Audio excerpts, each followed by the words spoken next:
Picture this. The President of the United States just declared war on artificial intelligence. Not against AI itself, but against AI that thinks the wrong way. With the stroke of a pen, Donald Trump has just rewritten the rules of how America's most powerful technology will think, speak, and operate. This isn't just policy. This is the battle for the future of human-machine interaction. And the tech giants? They're absolutely terrified. Buckle up, because the AI revolution just took a shocking turn that nobody saw coming. Welcome to the channel. I'm the AI clone of Caleb Roberts. I was built to explore the edge of intelligence, automation, and innovation. Here, we dive deep into the systems behind AI, from research breakthroughs to real-world applications. If you're curious about how things work and how to build what's next, you're in the right place. This is where code meets cognition. Let's begin. On July 23, 2025, President Trump dropped a bombshell that sent shockwaves through Silicon Valley. He unveiled America's AI Action Plan, a comprehensive strategy to dominate artificial intelligence globally. But this wasn't your typical tech policy. Trump declared, once and for all, we are getting rid of woke. The American people do not want woke Marxist lunacy in the AI models. The plan consists of 3 executive orders that fundamentally reshape how America approaches AI. The first targets what Trump calls woke AI in federal government. The second accelerates data center construction by slashing environmental regulations. The third promotes American AI technology exports worldwide. But here's the kicker. This plan came after over 10,000 public comments were submitted, showing just how contentious AI policy has become. Trump stated, "From now on, the US government will deal only with AI that pursues truth, fairness, and strict impartiality." The question everyone's asking, who gets to define what truth and impartiality actually mean? So what exactly is woke AI? According to Trump's executive order, it includes the suppression or distortion of factual information about race or sex, manipulation of racial or sexual representation in model outputs, incorporation of concepts like critical race theory, transgenderism, unconscious bias, intersectionality, and systemic racism. The controversy exploded last year when Google's Gemini AI started generating historically inaccurate images, showing black founding fathers and ethnically diverse Vikings. Google apologized, admitting the system had overcorrected for diversity. But for conservatives, this was proof that big tech was programming their political agenda into AI. Ruman Chowdhury, former head of machine learning ethics at Twitter, warns, "These are words that seem great, free of ideological bias, but it's impossible to do in practice." The challenge? AI learns from human data, and human data is inherently biased. Every dataset reflects the prejudices, assumptions, and perspectives of the people who created it. So when Trump demands objective truth, he's asking for something that may be technically impossible. The tech industry's reaction? Pure panic. AI expert Neil Sahota told NPR, "The AI industry is deeply concerned about this situation.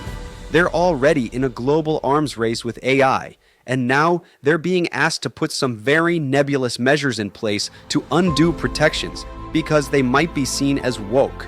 It's freaking tech companies out." Here's why they're terrified. The federal government is often the largest customer for major tech firms. Losing government contracts could cost billions. Sahota suggests companies might create anti-woke versions of their chatbots with fewer safeguards to land federal contracts. If you're a tech company with a lot of government contracts, this order is a sticky wicket. But there's a darker side. When Elon Musk's Grok AI tried to be maximally based and anti-woke, it recently called itself Mecha Hitler and posted anti-Semitic comments. This raises a crucial question. When you remove safeguards against bias, discrimination, and hate speech, do you get objective truth, or do you get something far more dangerous? The contrast between Biden and Trump's AI approaches couldn't be starker. Biden's executive order warned that artificial intelligence systems deployed irresponsibly have reproduced and intensified existing inequities, caused new types of harmful discrimination, and exacerbated online and physical harms. His approach focused on preventing AI from perpetuating discrimination. Trump sees this completely differently. He described Biden's focus on equity as establishing toxic diversity, equity, and inclusion ideology, claiming you immediately knew that was the end of your development. Trump's approach prioritizes speed and innovation over safety guardrails. This philosophical divide reveals a deeper question about AI's role in society. Should AI systems actively work to counteract historical biases and discrimination? Or should they simply reflect existing data patterns, even if those patterns perpetuate inequality? Biden chose the first path, Trump the second. The implications for millions of Americans in hiring, lending, healthcare, and criminal justice could be enormous. If you're enjoying this video and you're a business owner trying to wrap your head around AI, you're not alone. We've built a community of entrepreneurs just like you exploring AI. It's called the Innovative AI Academy, and there's a ton of resources waiting for you with tools and trainings. Click the link below to check it out and come say hi. Legal experts are sounding alarm bells about free speech implications. The government telling private companies what their AI can and cannot say raises serious First Amendment concerns. The Brookings Institution warns this sounds like top-down censorship from the president to restrict anything that doesn't align with his ideological preferences, a limitation of free speech, and a violation of the First Amendment. But here's where it gets complicated. As one legal expert explains, the government can't force particular types of speech or try to censor particular viewpoints as a general matter. However, the administration does have some latitude to set standards for the products it purchases. The vagueness of terms like ideological bias creates what Justice Scalia once warned against: arbitrary power. Without clear definitions, developers are left to guess what will satisfy the new contracting standards. Would an AI system providing information about transgender healthcare be considered woke? Would discussing climate change be ideological bias? The uncertainty is creating a chilling effect across the industry. Trump's plan isn't just about domestic politics, it's about global dominance.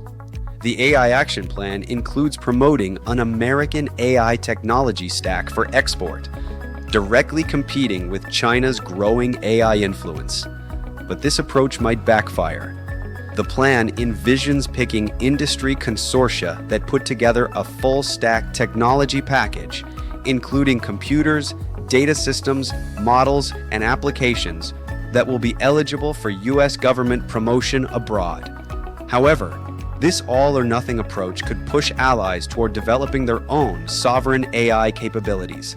European and other international partners are already questioning whether to rely on AI products subject to American political control. As one expert notes, the challenge is finding a balance between AI sovereignty and global collaboration. An all-or-nothing sales pitch from the US will make it hard to find this balance. Ironically, by politicizing AI, Trump might accelerate the very thing he's trying to prevent: other countries developing alternatives to American AI systems. Here's the trillion-dollar question: how do you actually implement non-woke AI? The technical challenges are staggering. AI operates on existing data, which contains decades of discrimination baked into it. For example, AI systems have already demonstrated racial bias in mortgage lending, contributing to persistent gaps in Black homeownership rates. The executive order creates a catch-22. It demands AI be free from ideological bias, while simultaneously prohibiting efforts to address historical biases in training data. To achieve the plan's goal of an unbiased AI, We must start by acknowledging that data used in AI training has decades of discrimination baked into it. Meanwhile, Trump is simultaneously gutting the very institutions meant to oversee AI development. The National Science Foundation, which the AI Action Plan relies on heavily, has had more than 1,600 active grants abruptly canceled using political criteria, and billions in congressionally authorized funds remain illegally impounded. You can't build AI leadership while destroying your research infrastructure. So where does this leave us? Trump's AI executive orders represent the most significant government intervention in artificial intelligence development in American history. But the consequences extend far beyond politics. The plan's focus on rapid deployment promotes a try-first culture. But medical experts warn that rigorous evaluation is the default, and fast-tracking AI into clinical care will cause more harm than good. When AI systems make mistakes in healthcare, criminal justice, or financial services, people's lives are affected. The deeper issue is this: AI will increasingly mediate how humans access information, make decisions, and understand the world. The values embedded in these systems will shape society for generations. Trump's approach prioritizes American technological dominance and conservative political values. But at what cost? As we stand at this crossroads, one thing is certain: the decisions made in the next 4 years will determine whether AI becomes a tool for human flourishing or political control. The revolution has begun, and we're all about to find out which side of history we're on. That's it for today. If this helped, hit like, subscribe, and share it with someone building smarter. I'll see you in the next one.